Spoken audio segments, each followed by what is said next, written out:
Vamos lá, Mateus capítulo 17, versículo 14 até o versículo de número 21. Irmãos e irmãs, diz o seguinte, a palavra do Senhor.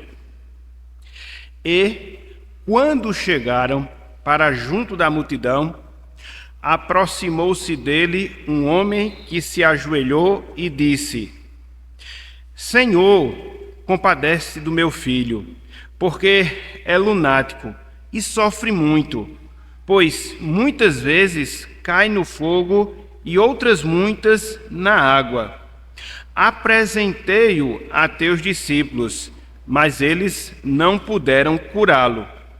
Jesus exclamou: Ó geração incrédula e perversa, até quando estarei convosco?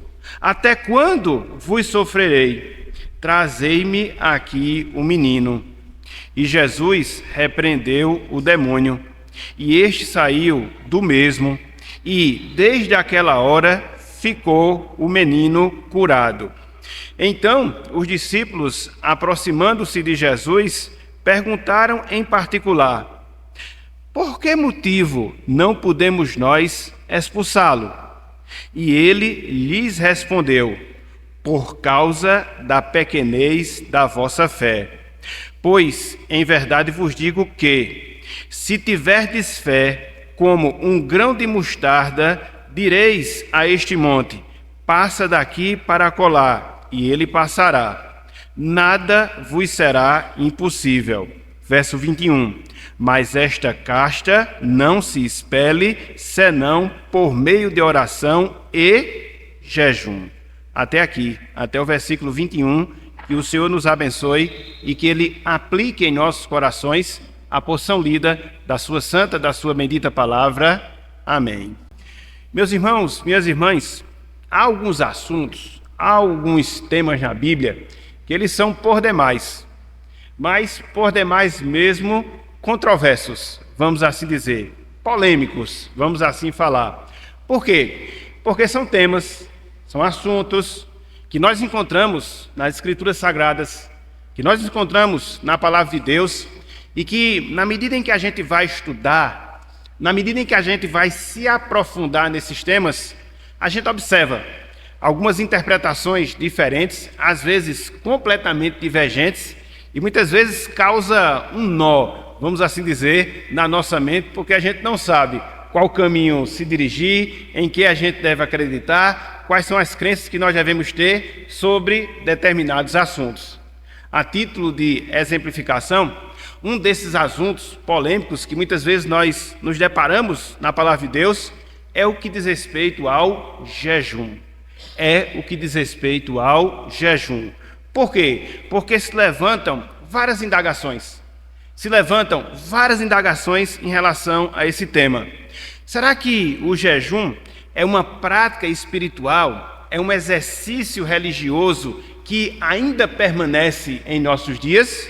Fica a pergunta, fica a indagação. E mais, será que o jejum, como prática de piedade, como prática espiritual, ela ficou restrita, ela ficou isolada aos casos que nós encontramos dentro do Antigo Testamento? Permanece a indagação. E o Novo Testamento? O que será que ele tem a nos ensinar? E o Senhor Jesus Cristo, o que será que ele tem a nos dizer? E os apóstolos, o que será que ele nos instrui em relação a esse tema específico, ou seja, ao tema específico do jejum? E aí, para colocar a cerejinha no bolo, e o que é que o jejum tem a ver com a oração? O que é que o jejum tem a ver com a nossa busca de Deus em relação a essa conversa, a esse diálogo que nós devemos permanentemente manter com o Senhor? Então, essas perguntas, essas indagações, muitas vezes nos vêm à mente. E aí, a gente não tem um outro caminho a percorrer, a gente não tem uma outra alternativa a escolher, senão nos voltarmos para as Escrituras Sagradas, considerarmos aquilo que a Bíblia diz dentro das suas especificações em relação a esse assunto, e digo, em relação ao assunto do jejum, para que assim a gente possa criar as nossas crenças, para que assim a gente possa desenvolver as nossas convicções, para que assim a gente possa moldar a nossa atitude, sobretudo em relação a esse tema, que de certa forma está intimamente ligado com a nossa espiritualidade, com a nossa comunhão e comunhão com Deus. Então, nós estamos estudando sobre a oração, e já são vários estudos dentro desse tema, dentro dessa temática, e a gente não pode negar, meus irmãos, a gente não pode negar, minhas irmãs, que são assuntos que estão intimamente relacionados. Oração com jejum, jejum com oração. Nesse texto que nós acabamos de ler, esse evento específico pelo qual passou Jesus Cristo, onde os seus discípulos eles foram incapazes de expelir um demônio, e aí Cristo ele vai, dentro da autoridade que ele tem, autoridade no céu, autoridade na terra, autoridade no mundo espiritual, ele expele aquele demônio que acometia aquela criança, e aí, indagado pelos discípulos, questionado pelos discípulos acerca da incapacidade deles, dos discípulos, de não terem feito aquilo que Jesus Cristo fez, a resposta dele foi direta, a resposta dele foi tácita, ou seja, aquela casta de demônio, ela não seria expulsa senão com oração e jejum. Então aí você já fica a pensar, assim uma ligação, assim um certo envolvimento entre esses dois temas. Se não fosse assim, por que será que Cristo havia falado isso? Por que será que ele havia dado essa resposta aos seus discípulos? Então, a gente vai discorrer um pouco sobre esse tema e, de antemão, eu já vou avisando que é um tema extenso. A gente vai tentar aqui simplificá-lo ao máximo, até porque a gente vai procurar trabalhar essa questão do jejum vinculando em relação à oração, que é o tema geral que nós estamos considerando. Então, o que vem a ser jejum, meus irmãos? O que vem a ser jejum, minhas irmãs? Eu peguei aqui uma definição bem prática, bem direta e de fácil compreensão. Certo autor, ele diz acerca do jejum o seguinte, abro aspas, jejum é abstinência voluntária de alimentos e, às vezes, de água por determinado período que pode ou ser de um ou vários dias. Eu vou repetir, jejum é abstinência voluntária de alimento e, em algumas vezes, de água, complementa, por determinado período, que pode ser de um ou de vários dias. Quando a gente pensa, meus irmãos, quando a gente considera, minhas irmãs, a questão do jejum, a gente percebe que dentro da religiosidade judaica, o jejum, juntamente com as esmolas, o jejum, juntamente com as orações, eles expressavam a prática de piedade do homem de Deus, do homem do Senhor, de acordo com a visão que nós temos no Antigo Testamento. Não foi sem razão que o Senhor Jesus Cristo, lá em Mateus capítulo 6, dentro do Sermão do Monte, ele fala acerca do dar esmola, ele fala acerca da oração, ele fala acerca do jejum, que infelizmente foram práticas espirituais que foram pervertidas pela religiosidade judaica. Então, ele vai trazer um ensinamento acerca desses pontos, vai desenvolvê-los dentro de uma perspectiva cristã, porque a gente não pode esquecer, a gente não pode negar que dentro da visão do Antigo Testamento, uma pessoa piedosa, ela era reconhecida pelo menos por essas três atitudes. Era uma pessoa de oração, era uma pessoa que jejuava, era uma pessoa que realizava boas obras através do dar esmolas, através de ajuda que se fazia em relação aos menos favorecidos. Lá em Mateus capítulo 6, verso 2, lá em Mateus capítulo 6, versículo 5, lá em Mateus capítulo 6, versículo 16, vocês vão observar esses desdobramentos relacionados ao ensinamento de Jesus quanto a essas três práticas que, repito, marcavam a religiosidade de um judeu. Então, na manhã de hoje, a gente vai trabalhar um pouco acerca do jejum. Na manhã de hoje, a gente vai trabalhar esse tema relacionado à oração, a nossa busca de Deus, a nossa busca do Senhor. E uma outra informação adicional em relação ao jejum, dentro dessa perspectiva do Antigo Testamento, é que um judeu, praticante, um judeu piedoso, ele não jejuava uma, mas 2 vezes por semana, todas as segundas, todas as quintas-feiras, porque isso marcava, complementando a informação, a sua vida espiritual, a sua vida religiosa. Então, conforme nós falamos, hoje a gente vai trabalhar esse tema, jejum e oração. E como é que a gente vai fazer isso? A gente vai fazer isso através de 2 pontos. No primeiro momento, a gente vai ver a perspectiva do jejum e da oração dentro do Antigo Testamento. No segundo momento, a gente vai ver a perspectiva do jejum e da oração dentro do Novo Testamento, a partir do ensinamento de Cristo, a partir da prática apostólica, e depois a gente vai fazer algumas conclusões, vinculando as nossas conclusões à nossa vida de oração, à nossa vida de comunhão com Deus. E aí uma aplicação bem rápida no finalzinho da nossa aula. E aí a gente vai discorrer sobre esse tema. Os irmãos, as irmãs que porventura têm alguma pergunta, vão guardando, vão tentando se lembrar. No final a gente faz esse momento de perguntas para ter um feedback e assim a gente poder crescer mais. Ok? Então, a aula de hoje, jejum e oração. Ou, para seguir uma sequência melhor, oração e jejum. Em primeiro lugar, oração e jejum no Antigo Testamento.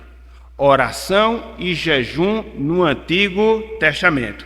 Conforme nós falamos nessa palavra introdutória, o jejum, meus irmãos, o jejum, minhas irmãs, era uma prática comum, era uma prática corriqueira de todo e qualquer judeu dentro daquilo que eles vivenciavam na religião judaica. Tanto é, a título de repetição, que no caso dos fariseus, eles jejuavam 2 vezes na semana, todas as segundas e todas as quintas-feiras. E aí, quando a gente começa a considerar a prática do jejum, alguns requisitos relacionados ao jejum no Antigo Testamento, a gente percebe que ele possuía pelo menos 3 finalidades, pelo menos 3 objetivos básicos. Repetindo, quando você olha para o Antigo Testamento, você percebe que quando o assunto é jejum, ele servia pelo menos para 3 objetivos, para 3 finalidades. Em primeiro lugar, no Antigo Testamento, o jejum, ele servia não só para quebrantar o corpo, mas também o jejum, ele servia para quebrantar a alma. Era uma forma, através da qual os nossos irmãos no passado, eles desenvolviam esse quebrantamento. O quebrantamento no corpo, o quebrantamento na alma, através de quê? Através da abstinência de alimentos. Olha só o que o salmista tem a nos ensinar lá no Salmo 35. Não perca de vista essas razões. O primeiro objetivo, a primeira finalidade relacionada ao jejum no Antigo Testamento, ele servia para quê?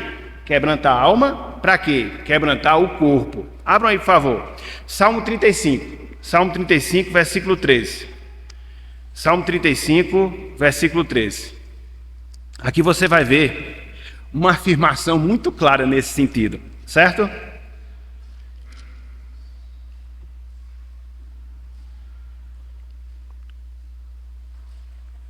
Eu vou ler a partir do 11, para você entender o contexto no qual ele fala acerca do jejum. Salmo de número 35, versículo 13, versículo 11 em diante. O verso que eu quero destacar é o 13. Eu vou ler do 11 apenas para contextualizar a passagem e você ter uma melhor compreensão. Aqui é um salmo de Davi. E dentro desse contexto você vai entender porque ele quebrantava a sua alma, porque ele quebrantava o seu corpo através do jejum. Veja, Salmo 35, desculpa, hoje eu estou meio fanhoso, as palavras estão sendo trocadas, mas a gente vai assim mesmo. Salmo 35, versículos 11 até o versículo número 13. Diz o seguinte, a palavra do Senhor: levantam-se iníquas testemunhas e me arguem de coisas que eu não sei. Salmista Davi, ele estava sendo injustamente caluniado. Versículo 12. Pagam-me o mal pelo bem, o que é desolação para minha alma. Então, as pessoas estavam agindo de maneira errada em relação a Davi, e o bem que ele fazia, as pessoas retribuíam com o mal. Ele estava abatido, injustiçado, tratado de maneira indevida, e veja a reação que ele tem. Olha só, versículo 13. Quanto a mim, porém, veja, diante da injustiça, veja, diante do sofrimento, qual era a postura que Davi ele tomava? Quanto a mim, porém, estando eles enfermos, ou seja, as pessoas que caluniavam Davi, as pessoas que tratavam mal Davi, quando elas estavam enfermas, olha só qual era a reação de Davi. Quanto a mim, porém, estando eles enfermos, as minhas vestes eram pano de saco. Eu afligia a minha alma com quê? Jejum. E em oração me reclinava sobre o peito. É interessante, né? Diante da derrota dos seus inimigos, Davi ele quebrantava ainda mais a sua alma. E ele o fazia através de oração, ele o fazia através de jejum. Então ele se quebrantava diante de Deus, mesmo quando era injustiçado, e mesmo quando as pessoas que o injustiçavam estavam numa situação difícil, ele se quebrantava diante de Deus. Então veja, no Antigo Testamento, o primeiro objetivo do jejum é justamente esse. Serve ou servia para quebrantar a alma, servia para quebrantar o corpo. Mas não só isso. O jejum no Antigo Testamento expressava contrição. O jejum no Antigo Testamento expressava tristeza pelo pecado e arrependimento. O jejum no Antigo Testamento expressava contrição, expressava tristeza pelo pecado e pelo arrependimento. Era por isso, meus irmãos, era por isso, minhas irmãs, que dentro do calendário judaico existia um dia todo especial. Era o dia da expiação, o Yom Kippur, dentro da língua hebraica. E qual era esse dia? Era o dia onde o sacrifício pela nação ele era realizado. O sumo sacerdote entrava no Santo dos Santos, ali ele fazia expiação por toda a nação, uma vez por ano, pelo menos uma vez por ano. Então, nesse dia em que o sumo sacerdote compareceria perante Deus para fazer expiação, pagamento pelo pecado das pessoas de toda a nação, o que é que a nação fazia? Ela se quebrantava diante de Deus como? Através de jejuns e através de orações. Pelo menos uma vez por ano, isso era obrigatório. Olha só o que a lei dizia em relação a esse aspecto. Abra aí, por favor.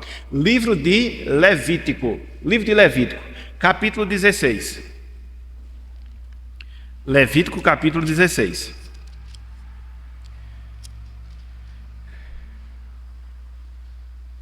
Versículo 29 e também o versículo número 30. Pelo menos uma vez por semana, ou uma vez por ano, no dia da expiação, o Yom Kippur, havia esse comportamento da parte dos judeus. Desculpa. Olha só, versículo 29 e versículo 30. Na verdade, todo o capítulo 16, se você quiser entender como era realizado esse dia da expiação, você encontra aqui. Todo o capítulo 16. Se você fizer uma leitura mais detalhada, você vai ver algumas especificações em relação a essa comemoração. Na verdade, é essa atitude religiosa. Diz o seguinte, olha só, versículo 29, versículo 30. Isso vos será por estatuto perpétuo. No 7º mês, aos 10 dias do mês, afligireis a vossa alma e nenhuma obra fareis. Esse afligir a alma aqui, meus irmãos, significa jejuar. Porque era a forma como a alma ela era afligida, através de jejum.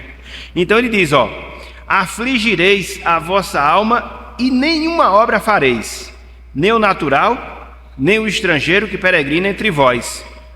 Por quê? Versículo 30. Porque naquele dia se fará expiação por vós, para purificar-vos, e sereis purificados de todos os vossos pecados perante o Senhor. Então veja aqui que o jejum, ele indicava justamente isso, contrição, tristeza, porque havia um dia específico em que os pecados da nação, ele era expiado. Então, para revelar essa contrição, esse sentimento de tristeza pelos pecados, o que é que a nação fazia? Ela passava um dia, pelo menos, de jejum. Um dia, pelo menos, de jejum. Então, aqui era a segunda finalidade, vamos assim dizer, do jejum dentro da perspectiva do Antigo Testamento. Mas não há apenas essas duas. Há uma terceira finalidade do jejum dentro do Antigo Testamento. Ou seja, o jejum no Antigo Testamento, ele era apregoado em situações especiais. O jejum no Antigo Testamento, ele era apregoado em algumas ocasiões especiais. Via de regra, ocasiões de calamidade pública, vamos assim dizer. Quando a nação estava sob perigo, quando Deus estava punindo a nação por causa dos seus pecados, o povo reagia a essa situação e eles faziam o quê? Se colocavam diante de Deus em jejum. Vamos ver pelo menos dois exemplos. Um dentro de Israel e outro fora de Israel, mas realizado pelo povo de Israel. Vamos lá, abram aí, por favor. Texto conhecidíssimo nosso. 2 Crônicas, capítulo 20. 2 Crônicas, capítulo 20. É o episódio do rei Josafá, onde ele está sendo atacado, e aí, diante da sua incapacidade de poder resistir aos seus inimigos, o que é que ele faz? Ele apregoa um jejum para toda a nação, todo mundo. Era um jejum nacional. 2 Crônicas, capítulo 20, versículo número 3. Somente o versículo 3. Somente o versículo 3. Josafá recebe a péssima notícia da invasão dos exércitos inimigos. Ele tinha consciência de que, humanamente falando, aquela situação não seria revertida e o povo de Jerusalém, eles seriam completamente destruídos. Então, diante daquele quadro terrível, assolador, o que é que ele faz? Ele se volta para Deus e envolve a nação, dentre várias coisas, através de jejum. Olha só, versículo 3, 2 Crônicas, versículo 3, capítulo 20, versículo 3, diz o seguinte: Então Josafá teve medo e se pôs a buscar ao Senhor como? E apregoou jejum em todo o Judá. Então o perigo vinha, era uma realidade, o povo seria destruído, eles estavam clamando pela misericórdia do Senhor, pela ação de Deus. Então o que é que eles fazem? Eles jejuam. Então é a terceira finalidade, o terceiro objetivo do jejum dentro do Antigo Testamento. Um outro exemplo dentro desse objetivo está lá em Esther. Abram aí, por favor, Esther. Eu disse a vocês que seria fora, né, do contexto territorial de Israel, quando eles estavam ali refugiados, quando eles haviam sido exilados. A história, basicamente, a gente sabe, né, quando é decretada a morte dos judeus, e aí a rainha Esther, que era judia, ela é informada por Mardoqueu. Amã era quem queria tirar a vida dos judeus. E aí ela era a única que podia reverter a situação. Ela era esposa do rei, podia pedir uma audiência com o rei e assim interceder em favor do povo. Só tinha um problema. Dentro da lei dos médios e dos persas, as mulheres, elas não adentravam a presença de Deus, a presença do rei, sem que o rei autorizasse. Elas poderiam até fazer. Se fosse do agrado do rei, ela permaneceria, ou qualquer pessoa permaneceria vivo. Se não, seria exterminada. Então o que é que ela faz diante desse quadro? Ela vai à audiência com o rei, ela sabe desse perigo. Então, antes disso, o que é que ela faz? O que é que ela move as pessoas a fazer? Os israelitas ali, jejuarem. Olha só, versículo 16. Olha só, o perigo era iminente. Esdras, capítulo 4, Esther, melhor dizendo, capítulo 4, versículo 16. Esther, melhor dizendo, estou com Esdras. Esther 4, versículo 16. Isso. A história, ela se passa por todo o capítulo 4. Eu estou só dando aqui um relance, só para a gente poder chegar aqui e entender essa questão do jejum. Olha só o pedido que Esther faz aos enviados de Mordecai. era o seu primo. Diz o seguinte, versículo 16: vai, ajunta a todos os judeus que se acham em Suzã. Olha só o pedido que ela faz: e jejuai por mim, e não comais, nem bebais. Aqui você tem até o tempo determinado, por 3 dias, nem comer, nem beber. Não era 40 não, viu, Marisa? Era só 3. Depois eu digo aos irmãos essa história. Veja, nem de noite, nem de dia, eu e as minhas servas também jejuaremos. Depois irei ter com o rei, ainda que é contra a lei.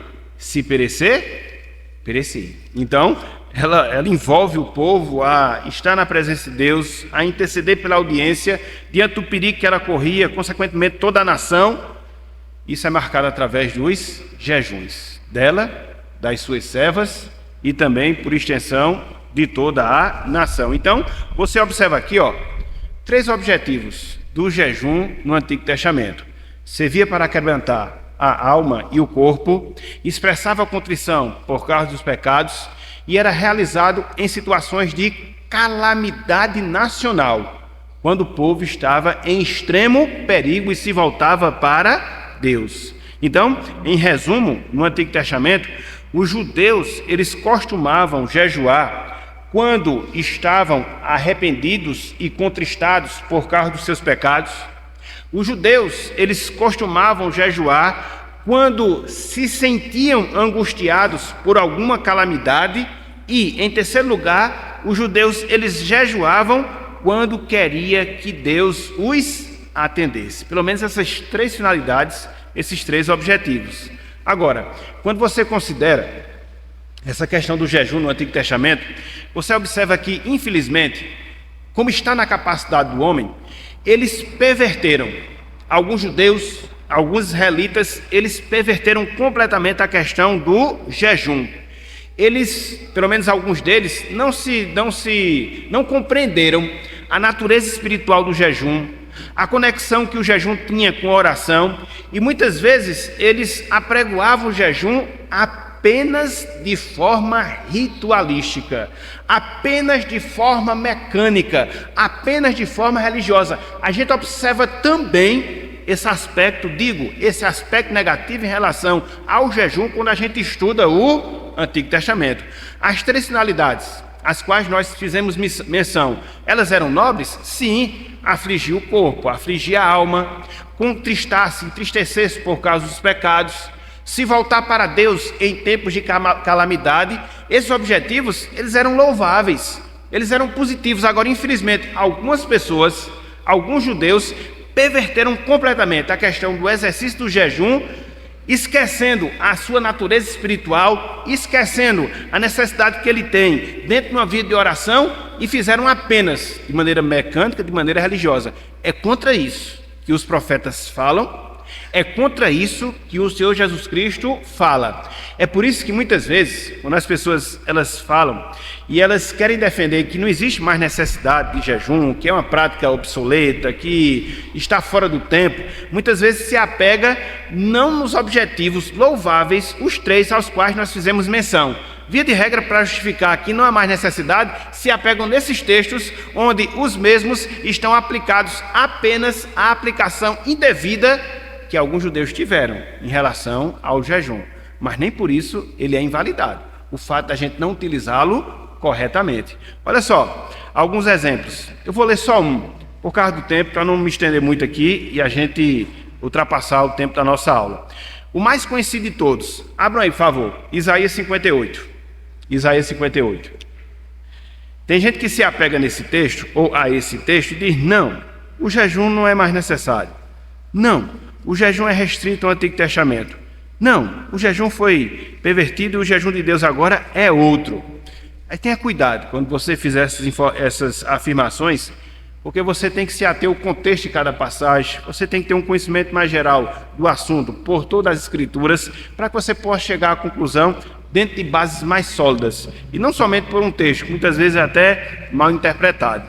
Olha só, Isaías 58, a partir do versículo 3. Isaías 58, a partir do versículo 3, ok?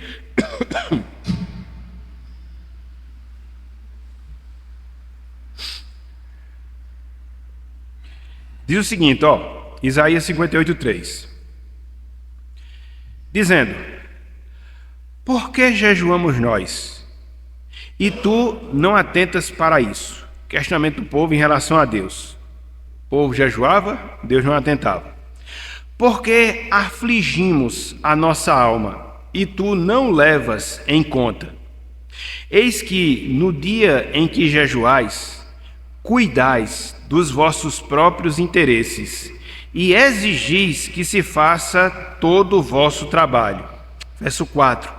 Eis que jejuais para contendas e rixas, e para ferirdes com punho iníquo, jejuando assim como hoje, não se fará ouvir a vossa voz no alto. Olha só a motivação do jejum aqui. Rixa, confusão, briga. Deus disse: eu não vou aceitar esse jejum. Pode morrer de fome. Eu não vou ajeitar. Eu não vou atender. Então veja que a motivação está errada, não a prática do jejum. É preciso a gente fazer essa diferenciação.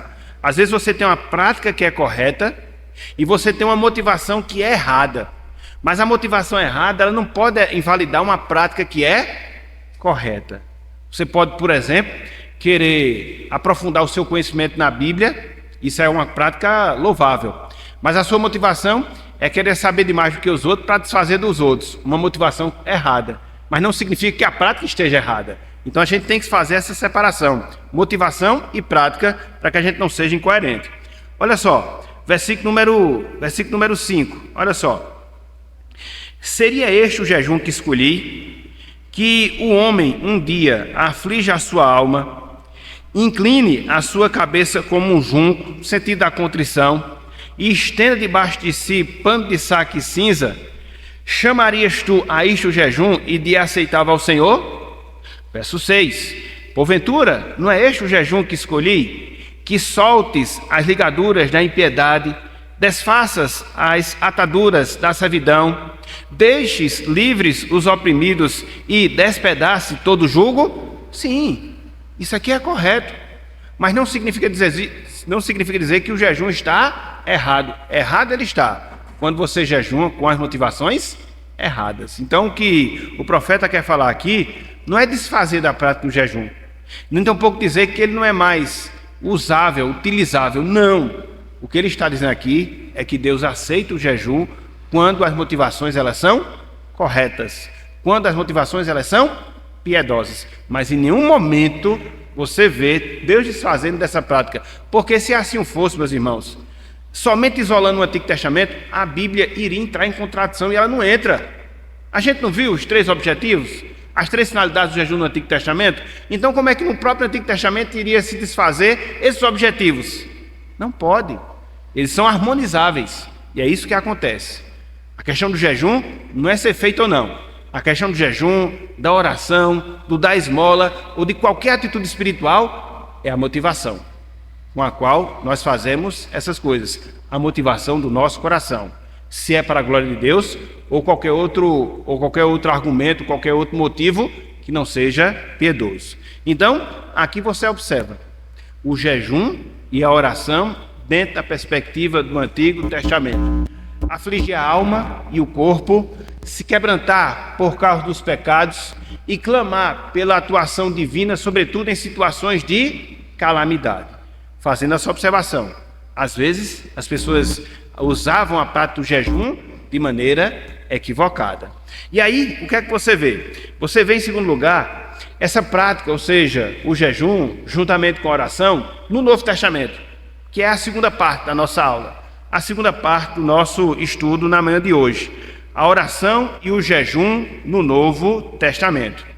Meus irmãos, minhas irmãs, na época do Senhor Jesus Cristo, os fariseus, eles haviam transformado essa prática piedosa do jejum em um mero ritual. Um ritual externo, um ritual legalista. Fazer por fazer. É contra isto que Cristo, ele se opõe. Não a questão do jejum em si, mas a forma externa, a forma ritualística, a forma mecânica, a forma legalista, como os fariseus eles encaravam a questão do jejum. E Cristo bateu forte contra isso. Olha só um exemplo desse fato. Abram aí, por favor. Lucas capítulo 18. Lucas capítulo 18. Isso aqui é uma das parábolas que ele contou, e dentro dela você observa motivações erradas em relação à oração. Motivações erradas em relação ao jejum. E Cristo de fato se opôs a elas. Repito, não a prática, mas a motivação. Lucas 18, versículo 10 até o versículo 12.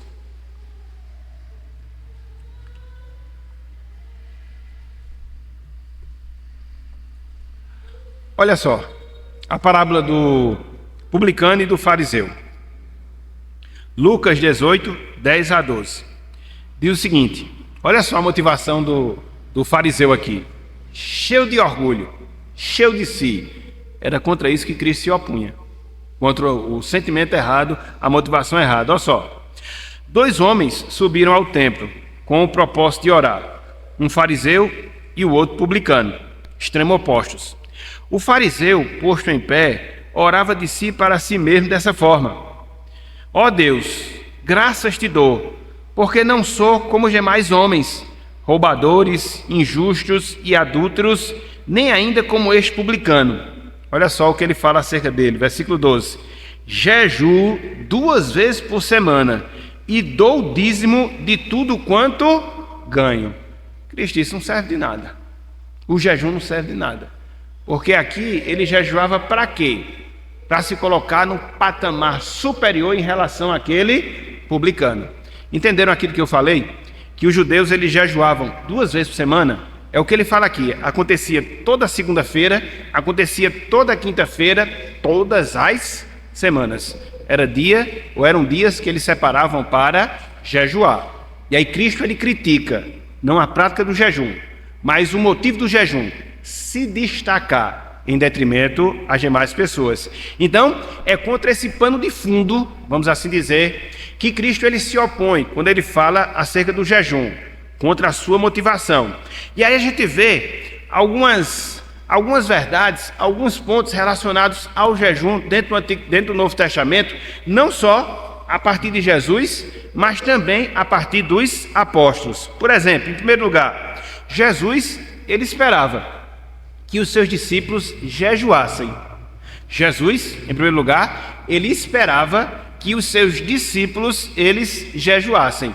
Tanto é que o próprio Cristo, nesse sentido, ele nos dá o modelo. Porque naquele período de tentação pelo qual ele passou, diz a Bíblia que ele foi para lá, jejuou pelo menos 40 dias. Olha só, Mateus capítulo 4. Mateus capítulo 4.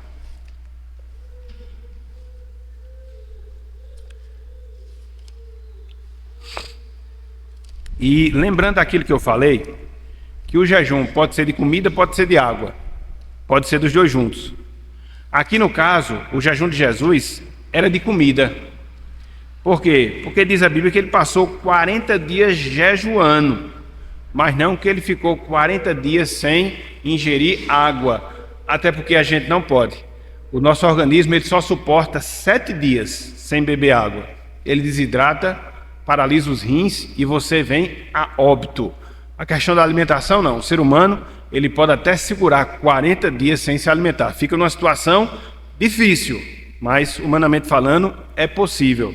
E a ciência já comprova isso. Olha só, Mateus capítulo 4, versículo 1 e 2.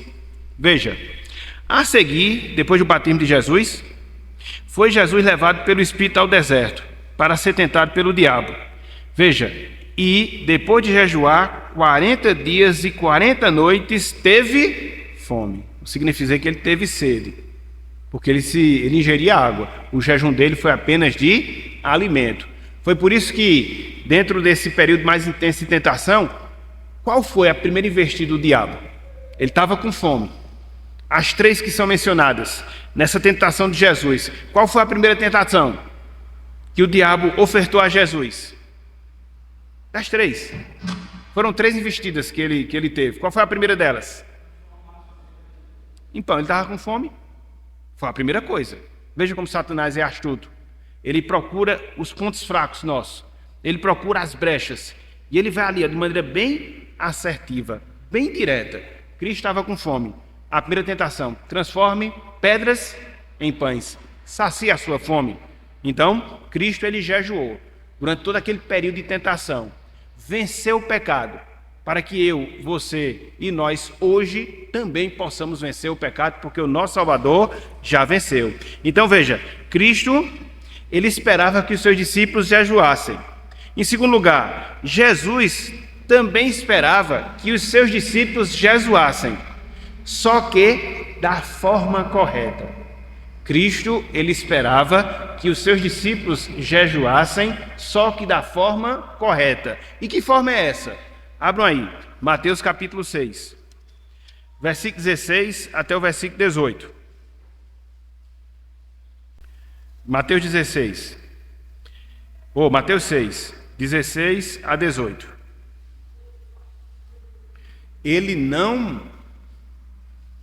aniquila a prática do jejum, né? Muito pelo contrário, só que ele regula, ele não revoga, ele regula a prática do jejum. Na verdade, ele nem regula, ele traz o jejum àquilo que deveria ser feito, ou a maneira como ele deveria ser feito, não para orgulho, não para soberba, não para se mostrar religioso para as pessoas, mas algo entre você e Deus.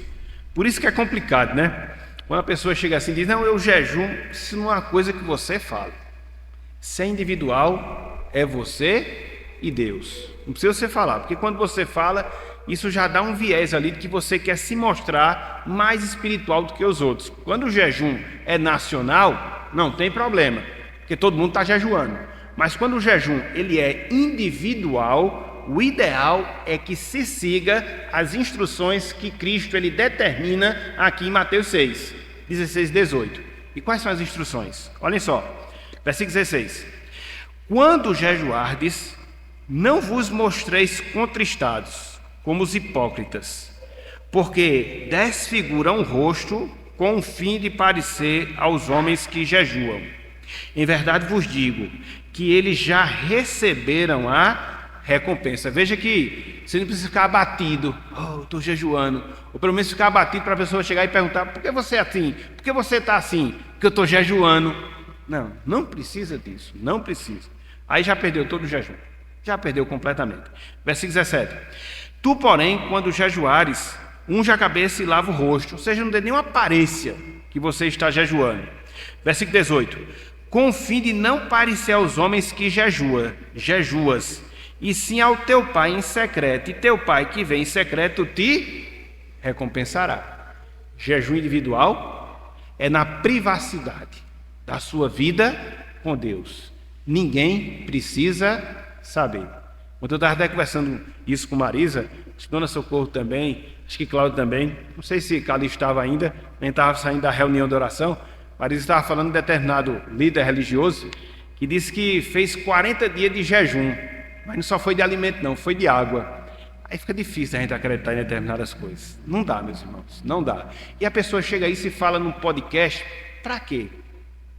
Não é para se mostrar espiritual? Tem necessidade? E é perigoso, porque às vezes a pessoa desavisada, novos convertidos, por exemplo, que não tem ainda instrução, segue o mesmo caminho e termina se prejudicando. Isso acaba gerando até mau testemunho para o Evangelho. Então há de se ter cuidado. Jejuns individuais, sua vida particular com Deus. Ninguém saiba, é você e Deus. Além de dizer que foi 40 dias sem tomar água, o que eu acho complicado. Eu até disse, numa ação miraculosa, Deus pode até fazer. Agora, o cuidado que a gente tem que ter, porque todo mundo pensa que vai ser regra para todo mundo, e aí quando chegar no 11º dia, na verdade, no 8º dia, a pessoa já está lá, morta, sem ter hidratado o corpo. Olha só o perigo. A gente tem que ter muito cuidado. Então, Cristo ele mostra, jejum deve ser feito. E a maneira é essa, sem transparecer para as pessoas. É você e Deus. Então veja, jejum, Cristo esperava que seus discípulos jejuassem, Cristo instruiu aos seus discípulos a jejuarem de maneira correta, os apóstolos, veja, eles jejuaram. Os apóstolos, eles jejuaram. E é interessante porque dentro do livro de Atos, você percebe os cristãos jejuando de duas formas, em termos individuais e em termos coletivos. Em termos individuais e em termos coletivos. O apóstolo Paulo, por exemplo, não para que pudesse ficar vaidoso, orgulhoso, mas ele relatou que na luta que ele atravessava em sua vida com Deus, em sua vida espiritual, ele fazia períodos de jejuns. Olha só o depoimento que ele dá, e a gente só encontra isso na carta aos Coríntios. E é interessante, né? Porque na carta aos Coríntios, ele está defendendo a sua autoridade apostólica, ele não está se pabulando, mas mostrando que ele era um apóstolo e que os irmãos de Corinto deveriam respeitá-lo como tal. Então, dentro de um contexto como esse, é que ele vai fazer menção do jejum, pelo menos em 2 versículos, que ele fez. E aqui não para soberba, mas apenas para mostrar a autoridade que ele tinha como apóstolo. Abra aí, 2 Coríntios capítulo 6. 2 Coríntios capítulo 6. Que aí você pode dizer, então Paulo falou que jejuava, mas dentro de um contexto específico. Os irmãos de Corinto duvidavam que ele era apóstolo, ele vai defender as suas credenciais apostólicas, e nessa defesa, de maneira extraordinária, é que ele faz menção. Só para entender um pouco o contexto, versículo 4 e 5, 2 Coríntios 6, versículo 4 e 5. Pois não, o livro de 2 Crônicas foi capítulo 20, versículo 3, o texto de Josafá, certo? 2 Crônicas 23. Aqui, 2 Coríntios 6, 4 e 6.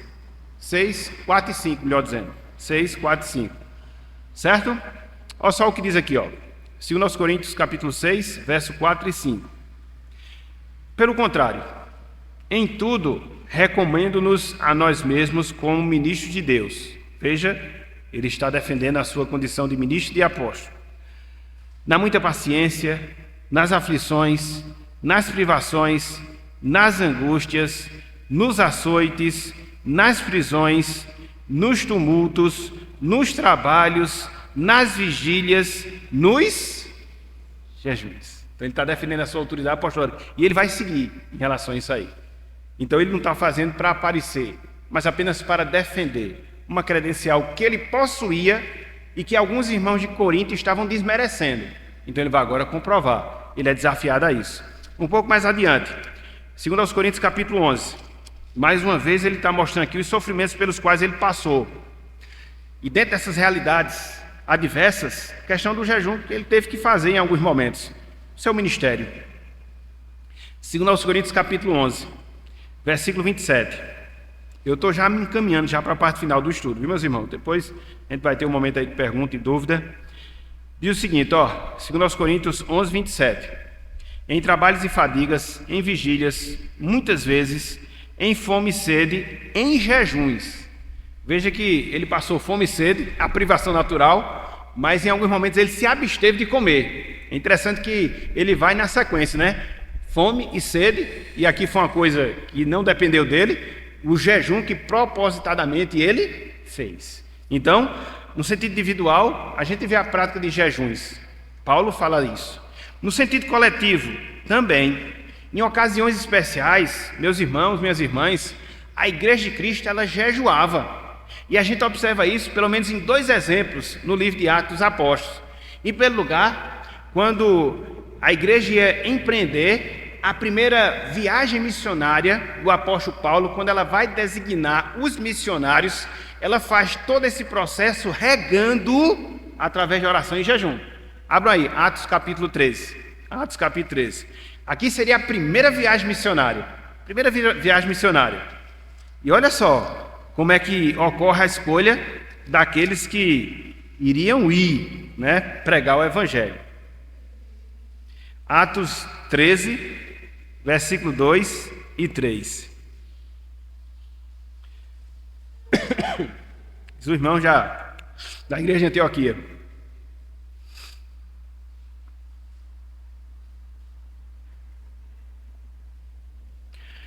Olha só, versículo 2 e versículo 3. E, servindo eles ao Senhor, veja, e jejuando, disse o Espírito Santo: separai-me agora Barnabé e Saulo para a obra a que os tenho chamado. Os líderes da igreja estavam jejuando. Você vai ver a lista dele no versículo 1, desses líderes, dos quais foram separados Paulo e Barnabé. Versículo 3. Então, jejuando e orando, e impondo sobre ele as mãos, os despediram. Então, a primeira viagem missionária, ela foi feita debaixo de muito jejum e debaixo de muita oração. E agora vocês entendem por que ela foi bem sucedida? O ministério de Paulo foi tão profícuo e ele conseguiu romper as barreiras que se impuseram contra a igreja e espalhar o evangelho por todo o Império Romano, fruto de jejum e fruto de oração. Jejum e oração. Jejum e oração. Um pouco mais adiante, Atos capítulo 14, na escolha da liderança da igreja, dos presbíteros. Veja como é que essa escolha ela era feita. Ela era regada a quê? Versículo 23. Olha só.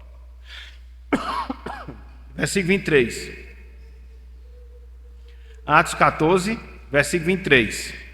Diz o seguinte: e promovendo-lhes em cada igreja a eleição de presbíteros, depois de orar com jejuns, os encomendaram ao Senhor em quem haviam crido. Então, jejuns coletivos da igreja, seja no envio dos missionários, seja na escolha dos presbíteros, ou seja, em toda a estrutura do trabalho do Senhor. E aí, qual é a conclusão a que nós chegamos? No Novo Testamento, a exemplo que acontece no Antigo Testamento, a gente observa também a prática do jejum por parte dos cristãos. O que é que se observa no Novo Testamento? A maneira como nós devemos jejuar, como Cristo ele nos ensinou lá em Mateus 6, para que a gente não encare o jejum de maneira mecânica, de maneira externalista, de maneira ritualística. Cristo ele vai fazer observações nesse sentido, e a necessidade que a gente tem de jejuar em situações especiais, sobretudo no trabalho da Igreja de Cristo, no trabalho que a Igreja de Cristo realiza aqui neste mundo, complementando aqueles objetivos aos quais nós fizemos menção no primeiro ponto da nossa lição. Então você vê a prática do jejum e da oração no Antigo Testamento, você vê a prática do jejum e da oração também no Novo Testamento, dentro dessas finalidades. E aqui eu termino a nossa aula. Jejum, meus irmãos, minhas irmãs, é mais do que apenas deixar de comer, é mais do que apenas deixar de beber durante um determinado período.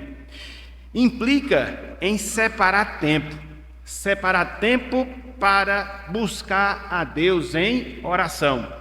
Alguém já disse que o jejum, ele tem um efeito preparatório para que nós possamos desenvolver uma vida profunda de oração. Porque conforme nós observamos, sobretudo na primeira parte do nosso estudo, a gente aflige a nossa alma, a gente se quebranta, então a gente prepara o terreno para que a gente possa ter uma vida mais intensa de oração. Você consegue suprimir os seus desejos no sentido carnais e terrenos e se voltar para Deus em oração. É por isso que o jejum ele está diretamente relacionado à oração. A gente deve observar que o jejum é uma forma de preparar o terreno para que você possa ser bem mais sucedido na sua vida de oração. Essas atitudes, esses exercícios espirituais, eles são fundamentais para o nosso desenvolvimento da vida com Deus. E um está diretamente relacionado ao outro. A gente deve entender que o jejum em si, ele não é meritório. No sentido de que eu vou jejuar e por isso Deus vai ter que me fazer o que eu quero. Não, não é isso. Por quê? Porque o jejum está associado à oração e serve para que a gente possa se humilhar cada vez mais perante Deus e não se vangloriar perante o Senhor porque o jejum, Deus é obrigado a fazer aquilo que eu quero. Não, não, não. E conforme nós observamos, o jejum ele deve ser feito de maneira discreta, sobretudo quando ele é individual. Por quê? Faz parte do seu relacionamento com Deus, seu relacionamento com o Senhor. Então, a gente observa que em alguns momentos, no sentido coletivo, é lícito a igreja fazer, é lícito a igreja pregoar. A gente viu que isso esteve presente em momentos importantes da igreja, sobretudo quando ela começou o seu trabalho de pregação do Evangelho. Então, não é diferente para os dias de hoje. E aqui, uma aplicação, fechando a nossa aula, nós devemos considerar, meus irmãos, nós devemos considerar, minhas irmãs, a necessidade que a gente tem hoje, a necessidade que a gente tem atualmente de desenvolver essa prática do jejum na nossa vida. Eu sei que nem todos têm condições, porque por questão de saúde, algumas pessoas são impossibilitadas. Você tem determinados problemas de saúde, como a diabetes, por exemplo, fica difícil você jejuar porque você vai ter algum problema em termos de saúde. Mas uma vez que nós somos saudáveis, uma vez que a gente tem uma saúde boa, por que não? Por que não? Quando a gente olha hoje para a situação da Igreja de Cristo no mundo, quando a gente olha hoje para a situação da Igreja de Cristo no Brasil, dentro dessa ânsia, dessa necessidade tão grande que a gente tem de avivamento, de um refrigério de Deus na nossa vida, de uma revitalização espiritual, será que não cabe a gente se quebrantar diante de Deus? Será que não cabe a gente separar alguns momentos ou alguns dias para jejuar, para buscar a Deus em oração, para se quebrantar diante dEle, para que nós possamos ter uma noção mais aprofundada dos nossos pecados, para que a gente possa clamar pela misericórdia do Senhor e Deus vir ao nosso encontro de maneira intensa, refrigerando a nossa alma, nos dando cada vez mais da sua comunhão e fazendo com que a gente frutifique para a glória do seu nome. Pensemos nisso, meus irmãos. Pensemos nisso, minhas irmãs.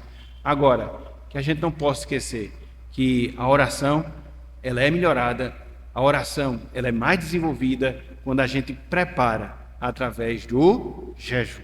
Então, que Deus ele nos abençoe, que Deus ele esteja tocando o nosso coração, que Ele esteja quebrantando a nossa alma e que a gente possa assumir um compromisso maior, um compromisso mais profundo, um compromisso mais intenso, que nos quebrantarmos diante de Deus, porque quando a gente se humilha perante Deus, seja em oração, seja em jejum, esperemos grandes coisas Deus vai fazer por nós, em nós e através de nós, para a glória do seu nome. Que Deus nos abençoe. Amém.